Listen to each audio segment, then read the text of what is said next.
If cash is king, then Apple has been perched comfortably on its throne for some time. With over $97 billion on hand, it easily rules Moody's list of the top cash-rich U.S. companies. Now that it has announced a dividend and a buyback, the rest of the cash-rich list is getting a looking over. Microsoft and Cisco are in second and third place and already pay dividends.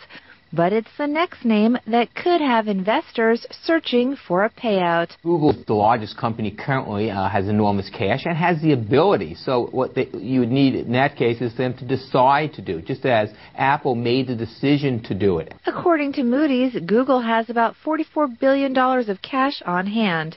The technology industry has more cash than any other U.S. sector. Much of it is held overseas, often to avoid U.S. taxes. At the same time, tech companies are under pressure to have money on hand for things like acquisitions or research that will produce the next product to drive growth. In general, tech companies, when they initiate dividends, it's not really seen as a positive because the implication is, well, then they can't find other growth opportunities. And technology as a sector tends to be a growth sector.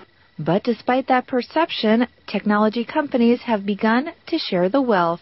Technology does pay relatively well now. It's difficult to grasp that if you go back about 15 years ago, but I think it came of age in 2003 with Microsoft, and this is a continuation of that. Given Apple's incredible cash flow, this dividend will actually barely nibble at its mound of cash, a mound that keeps growing with each new product.